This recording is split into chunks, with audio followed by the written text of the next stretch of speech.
Alhamdulillah, wassalatu wassalamu ala rasulillah, amma ba'd. On arrive au deuxième fondement de cet ouvrage, qu'est les trois fondements. Et ça va être, Inch'Allah, un cours assez simple, car c'est l'étude de la religion de l'islam. Bien sûr, on va le faire partie par partie, selon ce qu'en a expliqué le Cheikh Mohammed ibn Ibrahim. Donc, Cheikh l'Islam al-Thalith, Mohammed ibn Abdul Wahhab, rahmatullahi alayhi, avait dit الأصل الثاني معرفة دين الإسلام بالأدلة وهو الاستسلام لله بالتوحيد والانقياد له بالطاعة والبراءة من الشرك وأهله وهو ثلاث مراتب الإسلام والإيمان والإحسان وكل مرتبة لها أركان. On s'arrête là pour les propos de Cheikh Mohammed ibn Abdul Wahhab. Donc, Cheikh a dit le deuxième fondement. On a vu dans les quelques cours précédents, le premier fondement. C'était quoi le premier fondement? C'était la connaissance de notre Seigneur, Allah subhanahu wa ta'ala. Maintenant que nous avons, Inch'Allah, compris qui était notre Seigneur, quels étaient ses droits sur nous et quels étaient nos devoirs envers lui, eh bien nous allons étudier le deuxième fondement que nous devons obligatoirement connaître, c'est la connaissance de notre religion. Après avoir su qui était Allah et connu Allah, nous devons ensuite connaître la religion qu'il nous a envoyée pour que nous l'adorions par son biais.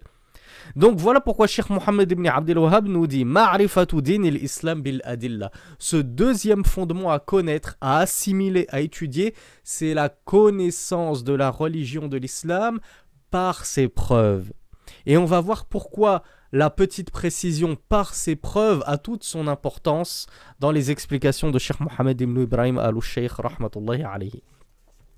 Donc après avoir dit que le deuxième fondement c'était la connaissance de la religion de l'islam avec ses preuves, Cheikh Mohammed ibn Abdul Wahhab poursuit et nous dit et c'est-à-dire et la religion de l'islam c'est al-istislamu lillahi bit-tawhid, c'est-à-dire le fait de se soumettre à Allah par le tawhid. Et par soumission ici, le sens ici, c'est le fait de s'humilier, de se recueillir devant Allah par le tawhid. وَالْإِنْقِيَادُ لَهُ بِالطَّاعَةِ, et se soumettre à Allah par l'obéissance. Et ici, la soumission, c'est le fait d'obtempérer aux ordres d'Allah et de s'éloigner des interdits d'Allah. Donc j'obtempère, c'est-à-dire je fais ce qu'Allah Azza wa Jal m'a demandé. Donc on se soumet à Allah Azza wa Jal de deux façons.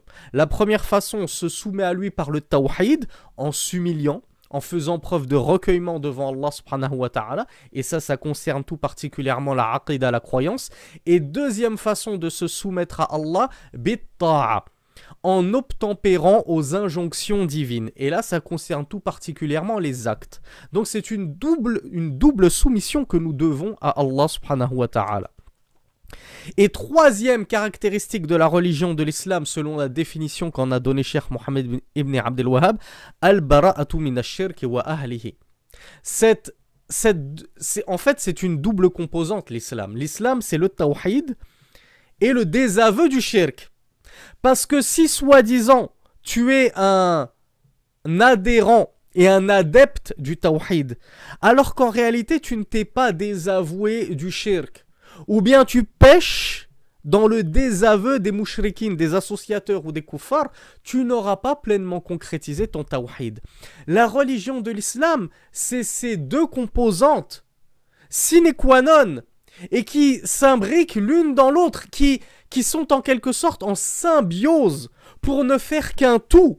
La religion de l'islam, ce tout, c'est le tawhid et c'est le désaveu du shirk et des gens du shirk, des adeptes du shirk. Voilà pourquoi Mohammed ibn Abdul Wahhab nous a réunis, nous a résumé tout l'islam, toute notre religion que nous devons connaître en ces trois piliers, ces trois composantes que nous devons connaître. Se soumettre à Allah par le tawhid, et nous avons en grande partie vu et étudié ce que c'était que le tawhid dans les cours précédents.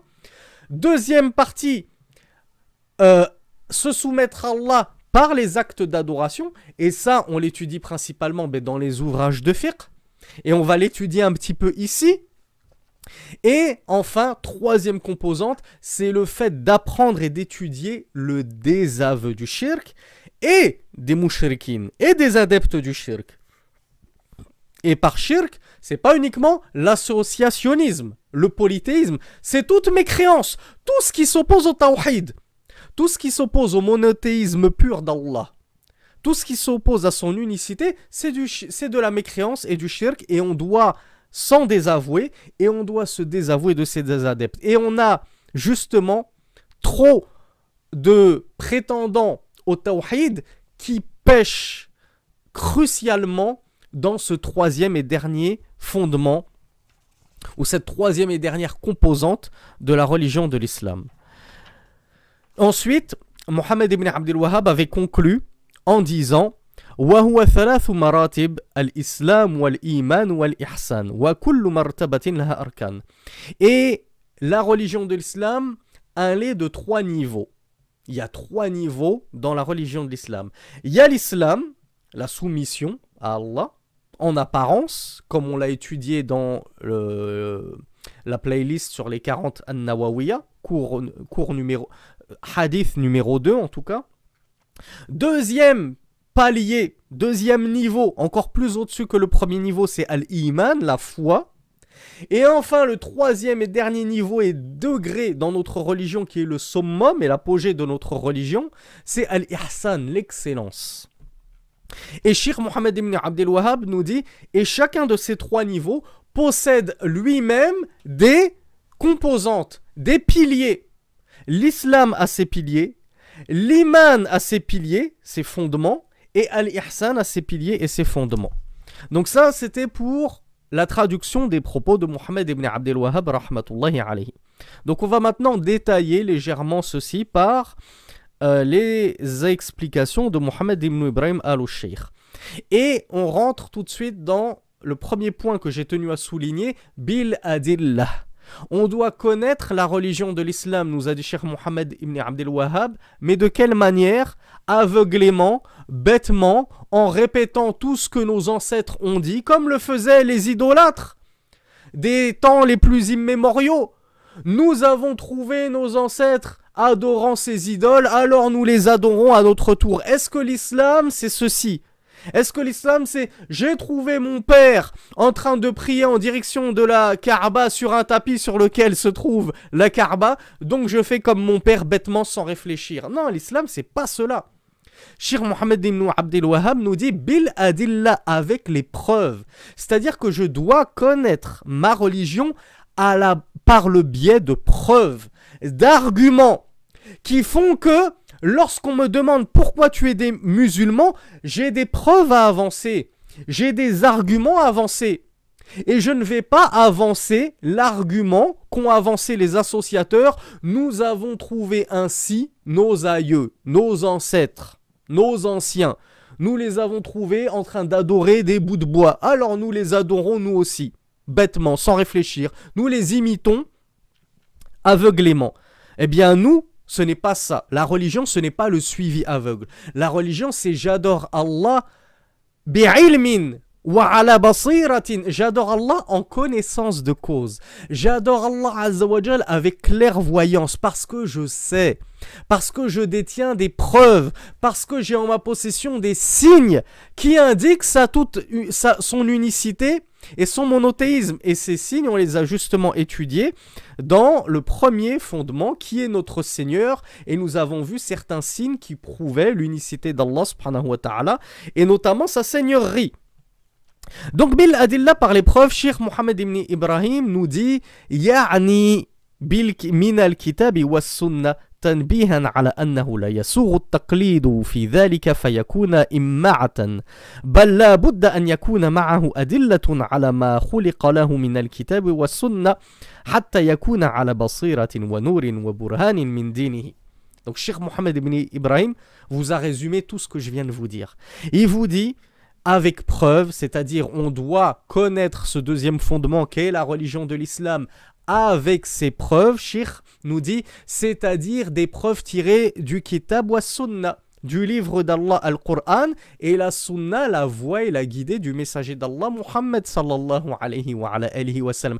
Et non pas comme le font les asha'ira, bi adillatil aql, avec les preuves de la raison. La raison implique que si ceci est comme cela, alors cela signifie que ceci... Non, Nous, ce n'est pas ce qui nous a été ordonné. Ce qui nous a été ordonné, c'est de connaître les preuves du Coran et de la Sunna. Ensuite, comme je vous l'avais déjà expliqué, et tel était le minhaj de Cheikh Mohammed ibn Salih al-Uthaymin, rahmatullahi alayhi, si on peut agrémenter ces preuves du Kitab et de la Sunna par les preuves de la saine raison, en disant dalil ou naql, comme disait Cheikh Mohammed ibn Salih al-Uthaymin, les preuves des textes scripturaires, Al-Qur'an ou As-Sunnah, ce sont ceci et cela. Et puis ensuite, une fois que tu as avancé tes preuves scripturaires, tu dis wa dalil ou l'aql, et les preuves de l'intellect, de la raison sont aussi cela, parce qu'elles corroborent les textes, alors il n'y a nul grief à les prendre et à les utiliser. Quant à faire d'abord passer les preuves de l'aql, de la raison, et ensuite éventuellement agrémenter et saupoudrer le tout de quelques preuves du Coran et de la Sunna, ceci est une inversion des choses et une inversion des valeurs. Mais nos preuves ultimes, ce sont d'abord Al-Qur'an ou As-Sunna. Pourquoi? Parce que Al-Qur'an ou As-Sunna sont deux choses infaillibles. Le Coran est infaillible, pourquoi? Car c'est la parole d'Allah Azza wa Jal. Et Allah est infaillible. Et la Sunna est infaillible, pourquoi? Parce que c'est la parole du messager d'Allah sallallahu alayhi wa sallam. Or, le messager d'Allah lui-même était infaillible dans ce qu'il transmettait de révélation. Le prophète sallallahu alayhi wa sallam était préservé dans ce qu'il transmettait de Sunna et de Coran. Il ne pouvait pas se tromper. Parce que si nous supposions ou nous partions du postulat que Muhammad sallallahu alayhi wa sallam n'était pas infaillible et pouvait se tromper dans la révélation qu'il nous transmettait, alors cela voudrait dire que le Coran ne serait pas dépourvu d'erreur parce qu'il se peut que Muhammad sallallahu alayhi wa sallam se soit trompé sur tel ou tel verset ou dans tel et tel hadith. Voilà pourquoi, comme nous n'avons de cesse de le répéter, il n'y a jamais de contradiction dans les hadiths. Mais de deux choses l'une. Soit c'est dans ton esprit qu'il y a une contradiction car tu n'as pas su harmoniser les textes entre eux, soit parce que ça fait partie de ce qu'on appelle an-nasikh wal-mansoukh, l'abrogé et l'abrogeant. Il y a à un certain moment, ceci était halal, puis cela a été abrogé, c'est devenu haram. Ce n'est pas une contradiction du messager d'Allah. C'est Allah Azza wa Jal qui a dit à Muhammad, maintenant c'est haram. Maintenant c'est haram. Et l'opposé est vrai. Il pouvait avoir une chose qui était haram au départ, puis Allah a dit, maintenant c'est halal. Donc ce n'est pas une contradiction. Donc voilà pourquoi on fait toujours passer les sources scripturaires, les textes, avant notre raison. Parce que les textes sont infaillibles, tandis que notre raison est plus que faillible. Et nos raisons ne sont pas au même niveau. Moi, je peux avoir une raison déficiente, tandis que toi, tu as une raison très poussée, pleine de sagesse et de sagacité. Et tu peux en trouver un qui est encore plus intelligent que toi, et qui peut comprendre des choses qui lui paraissent logiques, tandis que toi, ça te paraissait illogique. Donc si on devait se baser comme preuve sur nos intellects et nos raisons, on ne s'en sortirait pas.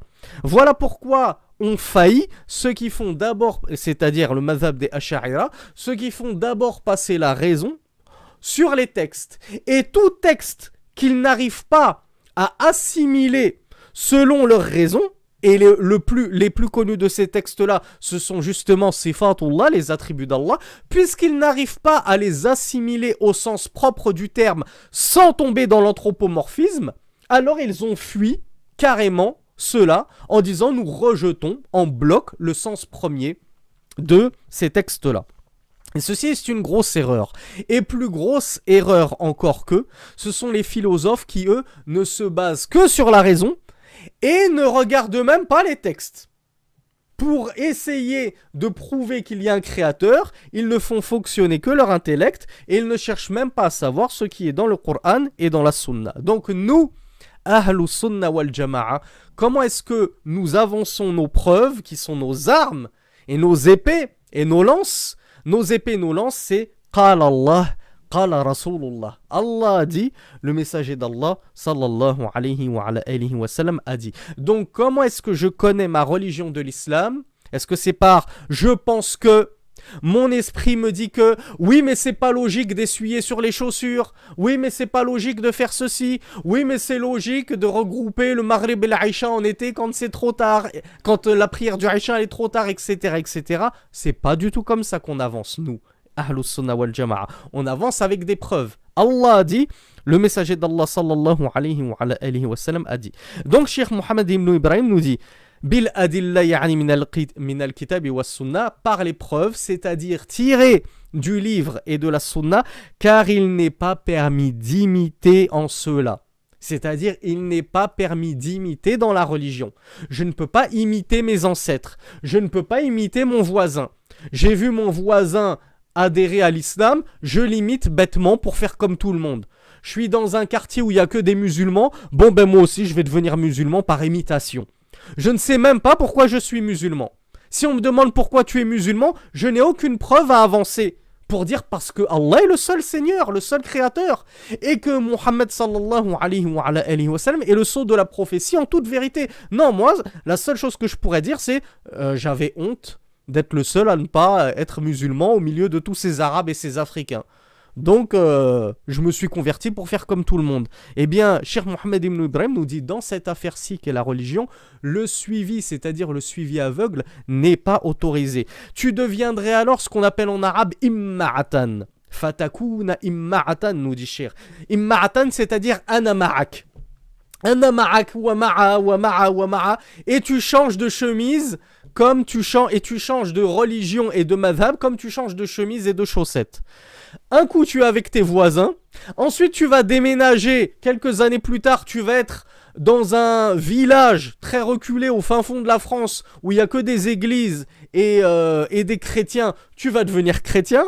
Ensuite, tu vas aller dans un village au Maroc où il n'y a que des juifs, tu vas devenir juif. Ensuite, tu vas aller dans un village au Sénégal où il n'y a que des adorateurs de tombes ou d'arbres, tu vas devenir adorateur de tombes ou d'arbres. Ensuite, tu vas partir en Inde où il n'y a que des animistes et des hindouistes, tu vas devenir animiste et hindouiste. À chaque fois, tu imites les gens. Ana ma'ak, ça veut dire je suis avec toi.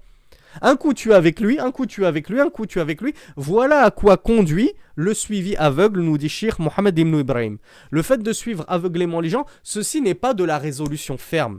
Ceci n'est pas de la fermeté dans la croyance. Parce que tu changeras de croyance comme tu changes de chemise et de pantalon, comme on l'a dit. Et d'ailleurs, dans nos cours de Minhaj al-Muslim, on avait justement expliqué que les Ikhwan al-Muslimin, les frères musulmans, c'étaient les plus grands adeptes de ce vice, de ce défaut-là, de ce fléau-là.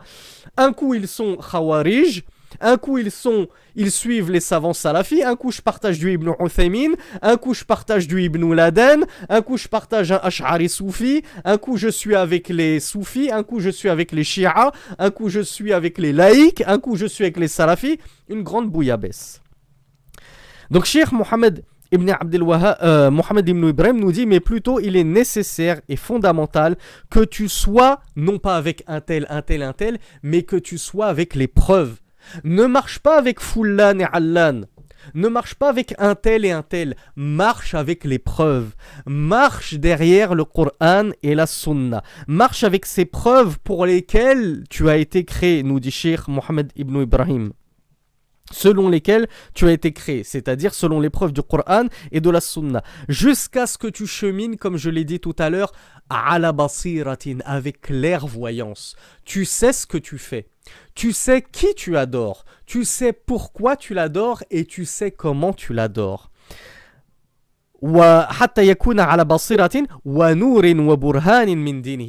Jusqu'à ce que tu sois, jusqu'à ce que tu chemines avec clairvoyance, avec une lumière et avec des preuves et des arguments concernant ta religion.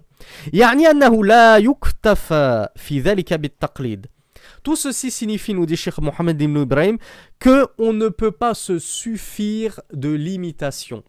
Moi j'imite un tel, moi j'imite mes parents, moi j'imite ma tribu, etc. etc.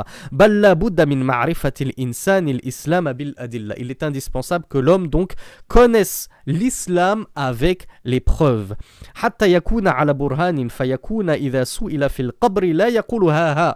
Il doit connaître l'islam avec preuve pour que, une fois qu'il sera questionné dans sa tombe, comme nous l'avions expliqué durant les tout premiers cours, puisque c'est thalathatil usul, ces 3 fondements, c'est le résumé, c'est les armes que le Cheikh Mohammed ibn Abdel Wahhab te donne, c'est les arguments et les réponses qu'il te donne aux 3 questions sur lesquelles tu seras interrogé dans ta tombe, comme nous l'avions expliqué en introduction. Donc Cheikh Mohammed ibn Ibrahim nous dit, tu dois donc connaître ces armes et ces arguments pour ne pas être dans une situation dans ta tombe où tu répondrais aux questions par c'est-à-dire je ne sais pas, je reste bouche bée lorsque les 2 anges t'interrogeront qui est ton Seigneur, quelle est ta religion, quel est cet homme qu'on t'a envoyé. Si tu n'as pas les preuves, tu risques, comme on va le voir d'après les propos du Cheikh, d'être dans la perplexité, voire même dans le doute, et tu ne sauras même plus répondre avec fermeté et avec conviction. Pourquoi ? Parce que dans cette dunya, dans ce bas monde, tu n'avais pas bien appris ta religion. Et tu ne reposais sur aucune preuve. Tu ne reposais que sur un suivi aveugle. Donc afin de ne pas faire partie de ces gens qui ne sauront répondre à ces 3 questions en objectant que, en avançant que, eh bien tu dois étudier ta religion avec ces preuves. فإن من لم يكن على حقيقة من دينه فإنه يخشى عليه في حياته وبعد مماته من سؤال الملكين إذا سألاه في القبر أن يحصل له الشك فيجيب بالجواب السيء فيقول ها لا أدري سمعت الناس يقولون شيئا فقلته يصنعون شيئا فصنعته. Ici, Cheikh Mohammed ibn Ibrahim paraphrase un petit peu un hadith célèbre du messager d'Allah sur justement l'interrogatoire dans la tombe. Et il nous dit donc, nous avons peur pour celui qui n'a pas appris les preuves de ces 3 fondements, appris les preuves de sa religion, appris les preuves du monothéisme, de l'unicité d'Allah, les preuves de l'islam, et comme nous allons le voir ensuite, les preuves de la prophétie de Muhammad sallallahu alayhi wa sallam, eh bien nous craignons pour lui de son vivant. Déjà, nous craignons quoi ? L'égarement, tout simplement, qu'il change, comme on l'a dit, de religion et de minhaj, comme il change de chemise, puisqu'il ne repose sur rien, il ne repose sur aucun argument tangible. Et nous avons surtout peur pour lui, ba'da mamatihi, après sa mort, lorsque les 2 anges lui viendront et qu'ils l'interrogeront sur ces 3 choses et qu'il répondra par une mauvaise réponse, nous dit Cheikh Mohammed ibn Ibrahim, et qui dira ha la adri, je ne sais pas, j'ai entendu les gens dire ceci alors je l'ai répété à mon tour, j'ai vu les gens œuvrer de ceci alors j'ai œuvré comme eux à mon tour. Le suivi aveugle, l'imitation aveugle. Sa religion sera alors soit la religion du pays, soit la religion de sa ville. Il suit les gens du pays, il suit les gens de sa ville, il ne cherche même pas à savoir s'il les suit dans la vérité ou le faux et l'égarement. Contrairement à celui qui connaît les preuves de sa religion par le biais du Coran et de la Sunna. وكان على القول الثابت في الحياة الدنيا فإنه حري بأن يقول ربي الله والإسلام ديني ومحمد نبيي. Celui qui aura appris les preuves de sa religion, de ce sur quoi repose sa religion, ce que nous essayons de faire modestement, on essaye d'apprendre toutes ces preuves-là, et bien celui-là, comme Allah Azza wa Jal nous le dit, et comme le prophète Muhammad sallallahu alayhi wa sallam nous l'a annoncé, Allah Azza wa Jal le raffermira durant cet interrogatoire. Et alors il ne doutera pas, et il ne balbutiera pas, et il répondra fièrement et avec aplomb, mon Seigneur est Allah, ma religion est l'islam, et mon prophète est Muhammad. Aucun doute là-dessus. J'ai appris durant ma vie, d'ici-bas, j'ai appris dans le bas monde toutes les preuves. Je ne doute pas. Je sais que mon Seigneur est Allah. Je sais que la religion d'unicité véritable et la seule à agréer auprès d'Allah, c'est l'islam. Et je sais que cet homme qu'on nous a envoyé, c'est le prophète de l'islam, Muhammad sallallahu alayhi wa sallam, le digne de confiance et le véridique. Aucun doute là-dessus. فإن من أسباب الثبات عند السؤال معرفة الدين بالحجج من الكتاب والسنة. Parmi les causes de raffermissement durant cet interrogatoire, nous dit Cheikh Mohammed ibn Ibrahim, c'est le fait d'avoir appris ta religion par le biais de ses arguments et de ses preuves tirées du Coran et de la Sunna. بل يجب على الإنسان أن يعرف ما أوجب الله عليه من دين الإسلام بدليله من الكتاب والسنة. Mais plutôt, il est obligatoire à l'homme d'apprendre ces preuves tirées du Coran et de la Sunna concernant sa religion. فالذي لا يعرف الحق بدليله يكون كالأعمى يقاد. Car celui qui ne connaît pas la vérité par ses preuves est tel l'aveugle qu'on guide. Vous savez, quand vous prenez la main à un aveugle pour l'aider à traverser le chemin, pour pas qu'il se fasse écraser. Ainsi est celui qui suit et imite aveuglément dans la religion les autres. Il est tel un aveugle qu'on prend par la main et qu'on emmène où on veut. Et toi, si tu es aveugle, Akhi, je peux te prendre la main et je vais t'emmener chez les Ikhwan al-Muslimin, je vais t'emmener chez les Karkari, je vais t'emmener chez les chiites, je vais t'emmener chez les Ash'ariyya, je peux t'emmener où je veux et t'égarer où je veux, puisque tu me suis aveuglément. Tu ne demandes pas les preuves, tu ne cherches pas à connaître mes arguments. Donc je peux te guider dans n'importe quel égarement. Et tu risques fort de finir dans n'importe quel égarement si c'est ça ta voie, ton minhaj, de suivre aveuglément les gens. ثم بينه المصنف بأدلته بين وفسر دين الإسلام فقال وهو الاستسلام لله بالتوحيد والانقياد له بالطاعة والبراءة من الشرك وأهله. Donc après avoir dit ça, l'auteur a détaillé cette religion de l'islam. Et il nous l'a résumé comme on l'a vu en 3 points. C'est la soumission à Allah par le tawhid, l'unicité, le monothéisme. C'est la soumission, et on a expliqué dans quel sens comprendre le premier soumission et le deuxième soumission, bien que ce soit des synonymes. Soumission à Allah par son obéissance. Et enfin, c'est le désaveu du shirk, ou de la mécréance, et de ses adeptes, les adeptes du shirk et de la mécréance. Dinu l'islam thalathatu umur. Donc, Cheikh Mohammed ibn Abdel Wahhab explique. Cheikh Mohammed ibn Ibrahim al-Sheikh, rahmatullahi alayhi, nous dit, et il explique. Al-istislamu lillahi bit-tawhid, yani al-dhul wal-khudu'u lillah. Donc, al-istislam, la soumission, c'est quoi? C'est comme je vous l'ai dit, l'humiliation devant Allah subhanahu wa ta'ala, le recueillement, la soumission. بإفراده بالربوبية والخلق والتدبير وإفراده بجميع أنواع العبادة. On s'humilie devant Allah subhanahu wa ta'ala, on se soumet devant Allah en attestant de son unicité dans sa seigneurie. Et ça, on l'a étudié dans les cours précédents. Dans son unicité dans la création, Allah est le seul créateur. Wa tadbir, dans l'agencement de ce bas monde et des 7 cieux et de tout autre que cela. Et on atteste de son unicité, on se soumet à son unicité, on la proclame dans toutes les adorations.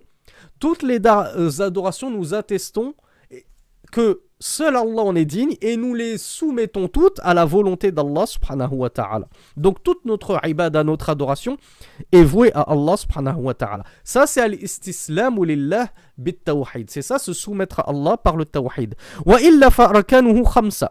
تأتي في قوله الإسلام وأن تشهد إلى آخر ذلك وكذلك في حديث بني الإسلام على 5.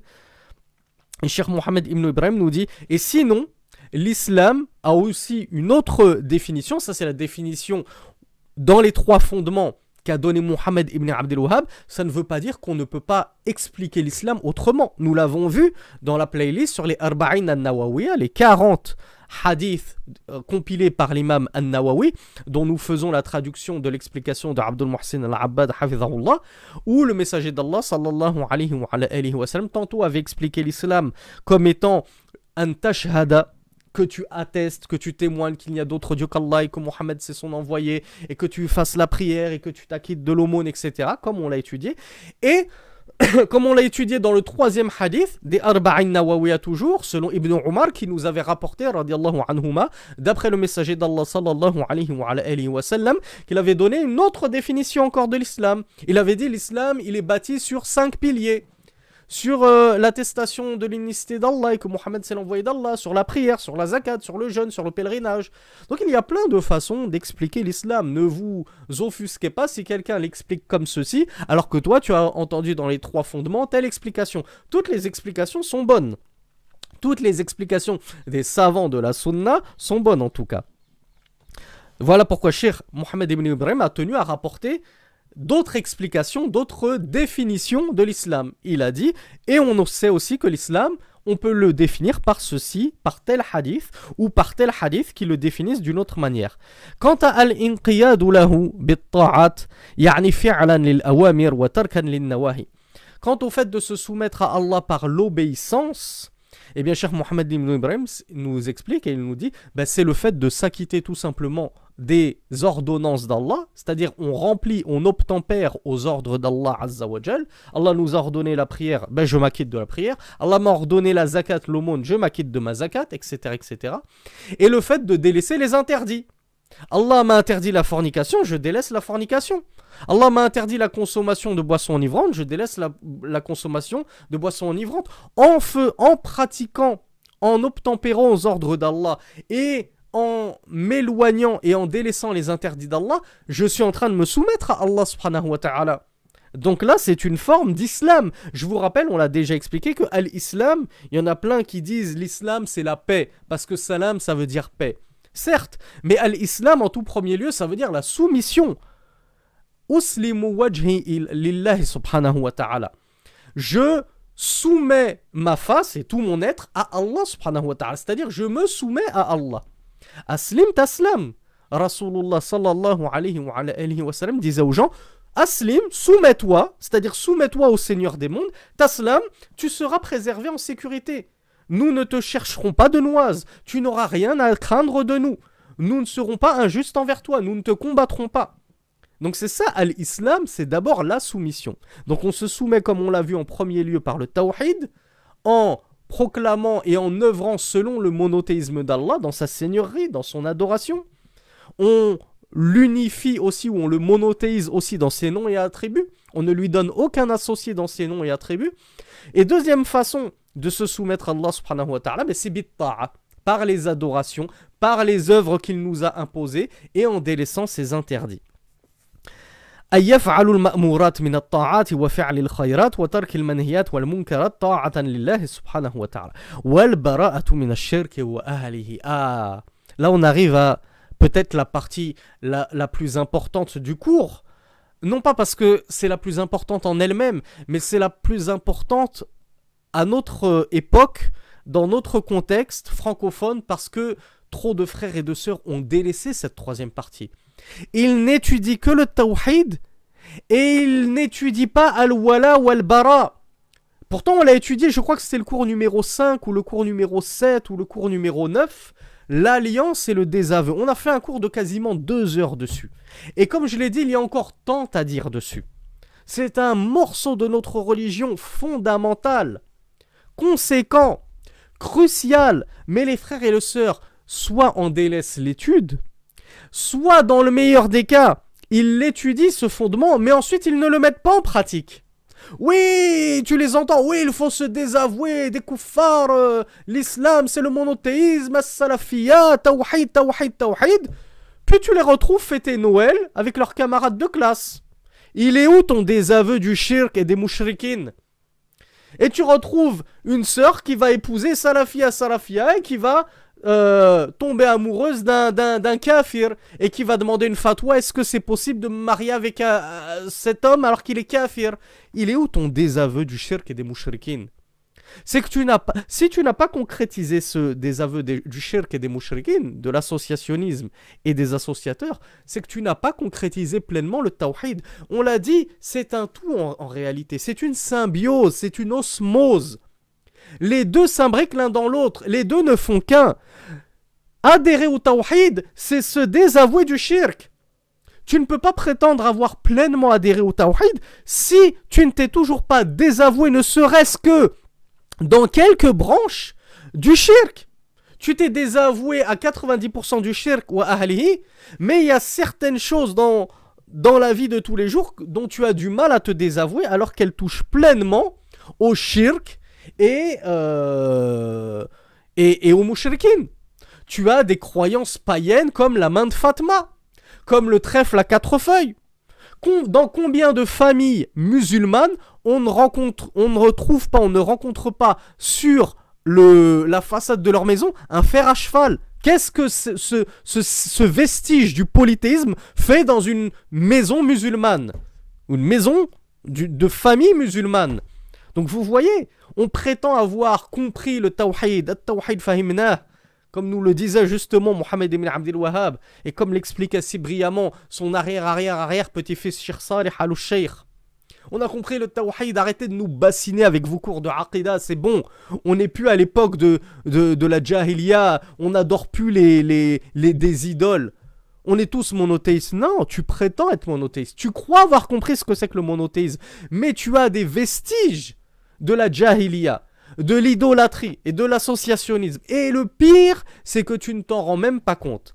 Al-jahl al-murakkab. Tu es ignorant et tu ignores que tu ignores. C'est la pire des ignorances. Ignorer qu'on est ignorant. Donc voilà pourquoi il est si fondamental d'étudier le tawhid et d'étudier aussi ce que c'est que le shirk afin de s'en désavouer.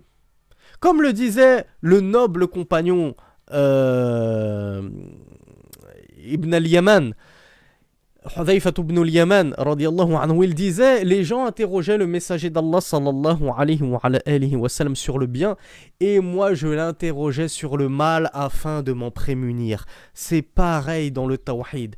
Tu dois apprendre le tawhid bien sûr, mais tu dois aussi apprendre ce que c'est que le shirk et ses facettes afin de pouvoir t'en prémunir. Et tu dois savoir reconnaître un croyant d'un incroyant. Si tu ne sais pas qui est kuffar, qui sont les kuffars, qui sont les mécréants, qui sont les adeptes du kufr et du shirk, comment peux-tu t'en désavouer? Mais toi, tous tes amis, ce sont des kuffars, chrétiens, juifs, laïcs, athées, et tu passes tes journées avec eux sur la PlayStation, sur les Foot 5, au grec, au cinéma, et tu te mêles à eux en permanence. Puis tu dis, ouais, moi, de toute façon, moi je suis salafi. Moi, ça ne me regarde pas ce que mes copains ils font, tant que moi je suis salafi. Comment ça te regarde pas? Cheikh Mohammed ibn Abdel Wahhab te dit que concrétiser l'islam, c'est concrétiser cette troisième composante qui est le désaveu des mouchriquines. Tu dois te désavouer d'eux. Et toi, au lieu de te désavouer d'eux, tu les prends pour alliés, tu les prends pour tes meilleurs amis, al-akhillah. Donc Cheikh Mohammed ibn Ibrahim nous dit Al-bara'atu min ash-shirk wa ahlihi, le fait de le désaveu du shirk, de l'associationnisme et de ses adeptes. Al-bara'u min ash-shirk wa ahli ash-shirk la budda an yatabarra'a min ash-shirk wa min ahli ash-shirk. Il est indispensable que tu te désavoues du shirk et des gens du shirk. Fil i'tiqad. Écoute bien, akhi, écoute bien, ukhti, qui a du laxisme sur cette composante-là. Ouais, le frère Sami, il est trop dur, il abuse avec son alliance et son désaveu. Combien de commentaires désagréables j'ai lus. Hasbi Allah wa ni'mal wakil. Alhamdulillah, on ne fait pas da'wa pour plaire aux gens. Et encore moins pour plaire aux plus jeunes sur TikTok et Instagram et Snapchat et les réseaux sociaux très fréquentés par les jeunes. On fait da'wa pour dire la vérité et plaire à Allah. Ça plaît, alhamdulillah, ça plaît aux gens, alhamdulillah, tant mieux. Ça ne plaît pas aux gens, sans vouloir être condescendant, ce n'est pas mon problème. Ce n'est pas moi qui vous jugera, c'est entre vous et Allah. Si ce que je vous dis, si ce que nous essayons d'enseigner ne vous plaît pas, ce n'est plus de mon ressort. Moi, je ne suis chargé que de transmettre les paroles des savants et de vous expliquer ce qu'est que l'islam authentique. Quant à lire tes commentaires, ouais, celui-là il abuse, ça veut dire quoi? Qu'on peut pas faire ami avec des koufars. Moi je vais au cinéma avec une copine mécréante. Ça veut dire que je dois couper les contacts avec toutes mes copines mécréantes. Ça veut dire que je peux plus jouer au foot avec mes potes chrétiens, juifs, etc. Ouais, j'ai jamais entendu ça. Il abuse. Ouais, bah Ismaël Mounir il a dit tout le contraire. Rachid El Jay il a dit que c'était nos frères en humanité, etc. Tu suis qui tu veux. Comme on l'a vu tout à l'heure, si tu veux suivre aveuglément certains prédicateurs sans barahin, sans argument, sans preuve, que n'as-tu pas demandé à Ismaël Mounir, c'est quoi ta preuve pour avancer qu'on est tous frères? Que n'as-tu demandé à Ousmane Timera, c'est quoi ta preuve qu'on ira tous au paradis, juifs, chrétiens, musulmans? Allahu a'lam, seul Allah sait la destination finale de la création. Si tu ne leur as pas demandé tes preuves, ne t'étonne pas qu'ils te prennent par la main et qu'ils te guident dans n'importe quel égarement dans lequel ils pourront te plonger. Donc Cheikh Mohammed Ibn Ibrahim nous dit cette chose très importante. Il nous dit tu dois te désavouer du shirk et des gens du shirk, des adeptes du shirk. Fil i'tiqad. À la limite là vous allez me dire bon d'accord, Jusque-là, on est d'accord avec toi. Dans la aqidah, c'est-à-dire dans la croyance, on se désavoue de leur croyance. D'accord. Noël, je me désavoue de cette croyance. Moi, je ne crois pas que Noël, c'est la célébration du Fils de Dieu. Et je vous rappelle que le 25 décembre, de base, c'était pas la naissance du Christ selon les chrétiens, c'était la fête du Dieu Soleil. Et pour faire accepter cette croyance de koufr aux nouveaux chrétiens de l'Empire romain, on leur a donné la fête de Noël le 25 décembre, en leur disant c'est la fête du Christ maintenant. Alors qu'en fait, c'était le culte du Dieu Soleil. Mais là, on s'égare, là, on extrapole un peu trop. Donc, dans la croyance, ok, Noël, moi, j'ai pas cette croyance. Moi, je fête Noël avec mes potes, koufar, sans aucun problème. Mais moi, je le fête pas avec la croyance que c'est la naissance du Fils de Dieu. Admettons, là on est d'accord sur la croyance, je me désavoue des koufars et de leur croyance. Mais Cheikh nous dit wal amali wal maskan. Et c'est là qu'on pêche. C'est là qu'on manque de fermeté. C'est là qu'on manque de conviction. C'est là qu'on manque de izza. Un peu de noblesse et de fierté pour notre religion et pour notre foi. Oui, nous sommes musulmans et nous en sommes fiers. Et oui, nous rejetons le koufr et les koufars et nous en sommes fiers. Nous n'en avons pas honte. Nous n'allons pas nous cacher de cela. C'est Allah Azza wa Jal qui nous le commande. Pourquoi je devrais avoir honte d'un commandement d'Allah subhanahu wa ta'ala? Al-istislam. Je me soumets à Allah subhanahu wa ta'ala. Wal-inqiyad. On vient de le voir. C'est parmi les 3 composantes de la religion. Les 2 premières, on a dit, c'est la soumission. Je me soumets dans la aqidah à Allah et je me soumets dans l'obéissance à Allah. Et Allah m'a ordonné de me désavouer des kuffars et des mushrikines, des incrédules, des incroyants, des mécréants, appelle-les comme tu veux, des non-musulmans pour adoucir le terme. Tant que tu te désavoues d'eux, ça me va. Appelle-les non-musulmans, appelle-les les gentils, avec un grand G. Je crois que c'est comme ça que dans la Bible, on appelle les incroyants, les gentils avec un grand G. Tu les appelles comme tu veux. Tant que tu te désavoues d'eux, alhamdoulilah, c'est ce qui t'est demandé. Et Cheikh Mohammed ibn Ibrahim nous dit fil amali wal maskan. Tu dois te désavouer d'eux dans les œuvres. Alors on va d'abord parler du premier terme et ensuite le deuxième, séparément. Tu dois te désavouer d'eux dans les œuvres. Le premier c'est la aqidah, tu l'as concrétisé, alhamdoulilah. Je pense qu'on est nombreux à concrétiser ce désaveu du shirk dans la aqidah. Quoique, on l'a vu, hein, les fers à cheval, je passe sous une échelle, ça va porter malheur. J'ai vu un chat noir, ça va me porter malheur. On est vendredi 13, faut pas que j'oublie de gratter mon ticket de loto, etc. Ça y va, hein. Dans la Oumma Islamia, ça y va, vous inquiétez pas. On trouve à boire et à manger là-dessus. Mais là où on rencontre les pires cas, c'est fil amal. Dans les œuvres, même dans les œuvres, tu dois te désavouer de ces mouchrikines. Donc on en revient à notre exemple de Noël. Et c'est un exemple parmi tant d'autres, Akhi. C'est un exemple que je vous illustre pour vous faciliter la compréhension des propos du shirk, mais ça s'applique pour tous les autres exemples. Oui, Noël, moi je le fête, mais pas avec cette conception et cette idéologie païenne. C'est juste une fête comme ça où on s'offre des cadeaux, on se voit entre amis, on fait une sortie, on fait un repas, le repas du réveillon, etc. Pareil pour le nouvel an, pareil pour les cloches de Pâques. Bon, allez, moi, je veux faire plaisir à mes enfants, je leur mets des petits chocolats dans le jardin. Je sais que c'est pas que c'est pas comment on appelle ça, l'ascension, que c'est le Christ qui est monté au ciel, ou je ne sais plus c'est quoi la base des cloches de Pâques, hein, je crois que c'est l'ascension, la montée de leur Christ au ciel, ou la résurrection du Christ, je ne sais pas ce qu'ils ont derrière cette croyance. Moi je ne crois pas en ça, mais je fais al-amal, je vais faire l'œuvre des cloches de Pâques, je vais cacher des petits chocolats, des petits lapins au chocolat dans mon jardin pour mes enfants et ils vont chercher. Tu pratiques ce koufr, tu ne le penses pas dans ta tête mais tu le mets en pratique. Noël, tu le pratiques, tu le fêtes. C'est ça du amal. Le amal, c'est les œuvres. Même si tu n'as pas la aqidah qui accompagne ce amal, si tu n'as pas la croyance qui accompagne cette œuvre, même cette œuvre, tu dois t'en désavouer. Et tu dois dire à tes potes, et on l'a vu, aslan, de base, tu ne dois même pas avoir des potes koufars, mais admettons, tu dois leur dire, moi, je ne fais pas Noël avec vous. C'est pas la peine de m'appeler pour une sortie le 25. Moi, le 25, je reste chez moi. Je ne participe pas à ces festivités païennes. Parce que j'ai là, justement, la conviction et la aqida, la croyance, que c'est une fête païenne. Donc, si j'ai cette croyance-là, je dois traduire cette croyance par des œuvres. Et cette œuvre, c'est que je ne sors pas de chez moi ce jour-là avec vous. Je ne fête pas. Je mets pas un sapin chez moi. Subhanallah, on est où? Des sapins de Noël dans des familles musulmanes. Où on va? C'est quoi la prochaine étape? La crèche de Noël, avec des figurines de Jésus et de Mariam, alayhim as-salatu was-salam. Donc shirk, c'est important de comprendre ça, mes frères et sœurs. Le désaveu du shirk et de ses adeptes, ce n'est pas qu'une question de aqida, c'est aussi dans la pratique, dans tes faits et gestes, dans ta vie de tous les jours. Et shirk nous dit la troisième chose dans laquelle tu dois te désavouer, fil maskan. Ah, la fameuse hijra, qui fait grincer des dents la plupart des musulmans, qui ne veulent pas entendre de ça.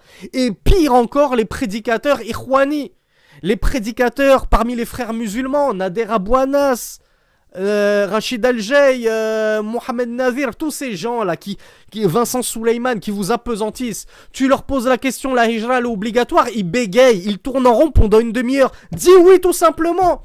Arrête d'embrouiller ton public. Arrête d'essayer de les embobiner. Oui, si tu peux pratiquer ta religion... On le sait qu'en France, on peut plus pratiquer notre religion. Arrête de prendre les gens pour des idiots. Donc bien sûr, oui, la hijra est obligatoire d'une terre de koufr vers une terre d'islam.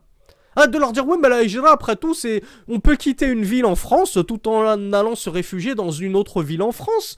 Où on peut un peu plus pratiquer notre religion. Voilà, des petits patelins comme ça où on nous laisse tranquille. Oui, on te laisse tranquille. Et on va laisser ta femme porter le niqab. On va te laisser immoler ta bête, Yaoum al-Aïd. Tu payes pas des impôts. Peu importe où tu te trouves en France, tu payes pas des impôts à ce pays. Ces impôts qui servent à quoi? À afficher des affiches de propagande LGBT dans les collèges de tes enfants, dans lesquels l'État t'oblige à mettre tes enfants, puisque t'auras pas d'école islamique dans ton petit patelin où soi-disant tu peux pratiquer ton islam sans qu'on t'embête. Et l'IUF, l'instruction en famille, à domicile, c'est interdit. Depuis la rentrée 2022, c'est interdit. Donc qu'est-ce que c'est que ces fatwas à 2 balles? Excusez-moi la violence des termes, c'est des fatwas à 2 balles. C'est des lâches. Ces prédicateurs-là, ce sont des lâches. Et on va pas gâcher la beauté de ce cours. Je parle pas de mon cours, mais je parle des propos des deux cheikhs, Mohamed ibn Abdel Wahhab et Mohamed ibn Ibrahim. On va pas gâcher la beauté de leur explication en évoquant les noms de ces prédicateurs, en leur faisant de la pub gratuitement, mais faites attention à qui vous suivez. Ces gens-là vous appesantissent et on a déjà expliqué pourquoi. Vous êtes leur gagne-pain. Si vous partez tous en hijra, que vous partez tous en terre d'islam, qui va acheter leur formation à 500 €? Qui va acheter leur formation à séminaire à 30, 50, 60, 100 €? Si vous disparaissez tous en terre d'islam, vous aurez accès aux savants.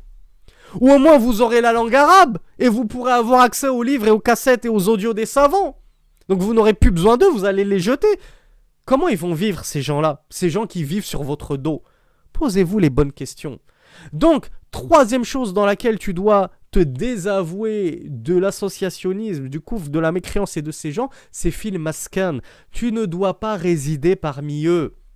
Tu ne dois pas résider au milieu des koufars. Le messager d'Allah sallallahu alayhi wa sallam a dit « Inni bari » je m'innocente de quiconque résiderait au milieu des koufars. Tu vois quotidiennement leur koufr. Ils te crachent quotidiennement à la figure. Ils abhorrent ton islam. Ils abhorrent ta religion. Ils abhorrent, abhorrer ça veut dire détester. Ils détestent, ils exècrent ton culte, ton Dieu, ton prophète, ta femme voilée, ton fils qui fait sa prière. Ils détestent tout cela. Et toi, tu vis au milieu d'eux, sachant qu'on est censé faire al-amru bil ma'ruf wa nahi anil munkar. Le musulman, c'est quelqu'un qui doit ordonner le convenable et réprouver le blâmable. Tu es en capacité de blâmer quotidiennement tout le koufr que tu vois. Je parle même pas des petits péchés. Tu vas blâmer quelqu'un qui boit de l'alcool, tu vas blâmer quelqu'un qui fréquente une fille dans le haram, tu vas blâmer ceux qui sont au PMU en train de jouer à des jeux à gratter. Déjà de base, c'est tout le koufr que tu dois blâmer. Tu dois blâmer ces gens pour leur koufr. Tu dois leur rappeler d'adorer Allah, de monothéiser Allah, etc. Comment tu peux faire ça lorsque tu vis en permanence au milieu d'eux? Déjà que pour un da'i, un prédicateur, c'est fatigant, c'est épuisant d'appeler des ânes battés qui ne voient pas, qui n'entendent pas. Ils sont sourds et muets, ils sont aveugles. Tout ce qu'ils veulent entendre, c'est laïcité, laïcité, on t'aime, tu dois nous protéger. Laissez-nous tranquilles, laissez-nous pratiquer ce qu'on veut en paix. On ne veut pas de votre religion. Donc, comment veux-tu vivre au milieu de toute cette turpitude, de cette propagande LGBT, de cette propagande du koufr, de la laïcité, de l'islamophobie? Et en vivant au milieu d'eux, que tu le veuilles ou pas, tu en es affecté. Ça impacte sur ta foi. Tu as beau dire non, non, non, moi je suis un salafi, moi j'ai une grosse barbe, moi, ma femme elle porte le niqab, on est fort nous. Mais quand on creuse, on se rend compte que ça a impacté dans ta pratique, ça a impacté dans la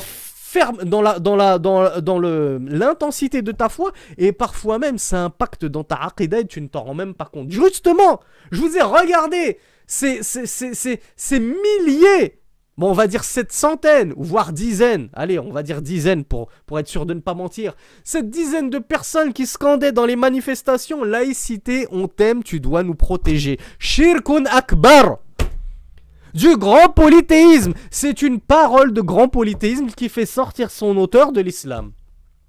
Bien sûr, après iqamatul hujja wal barahin, etc. Après lui avoir dit, prouvé que c'était du koufr et que il refuse cela. Il dit non, je continue à proclamer ce slogan. On vient de le voir dans les cours précédents. C'est Allah qui protège. C'est auprès d'Allah que tu dois chercher le refuge. Mais cherche refuge auprès de la laïcité. Pourquoi? Pour continuer à vivre au milieu des koufars. C'est ça le pire. Il ne cherche même pas la protection de la laïcité pour, justement, être fier et noble et puissant. Non, il cherche la protection de la laïcité pour qu'on continue à être humilié et rabaissé et avili par ces koufars qui nous imposent toutes leurs lois iniques et islamophobes.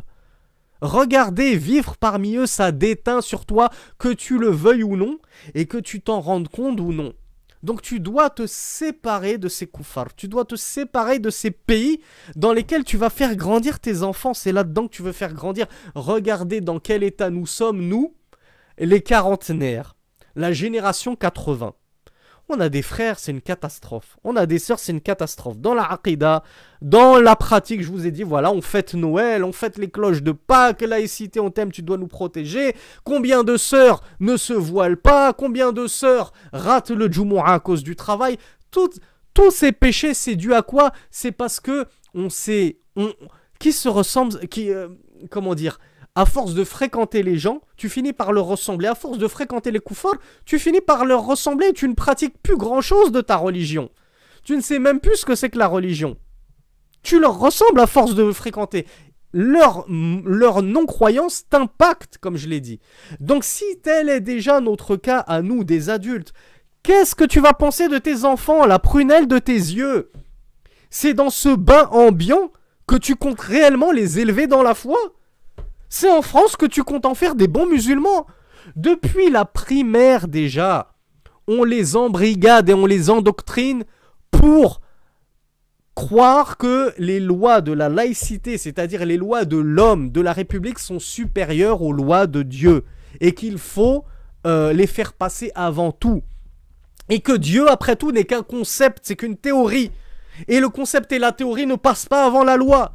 Puis on les endoctrine avec la propagande LGBT.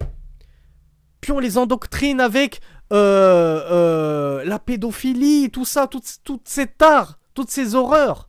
Comme je le disais dans une publication, ne serait-ce qu'en mettant des distributeurs de préservatifs dans un collège.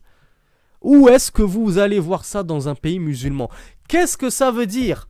Même quand ce n'est pas une propagande par la plume et la langue, c'est des propagandes avec des vices, des opérations vicieuses. Je mets un distributeur de préservatifs dans le collège. Ça veut dire quoi quand t'as un enfant de 12 ans? Qu'est-ce que tu comprends? Tu en comprends? Pour 1 euro, je peux m'adonner au plaisir de la chair en toute sécurité. C'est la belle vie, j'ai juste 1 euro à donner et je peux forniquer avec les collégiennes de mon collège sans avoir à me préoccuper est-ce que je vais être père ou pas. Je suis protégé avec le préservatif. Qu'est-ce que vous voulez qu'un enfant de 12 ans il comprenne d'autre que ça? Et c'est dans ce bain ambiant, dans ce milieu-là que tu veux élever tes enfants, Harry. Donc si tu ne fais pas hijra pour toi, si tu ne fais pas hijra pour Allah, si tu ne fais pas hijra pour ta foi, rahimakallah, fais-le au moins pour tes enfants. Fais leur miséricorde. Fais tes valises. Va-t'en pour tes enfants. Pour la foi de tes enfants. Pour la vie du cœur de tes enfants.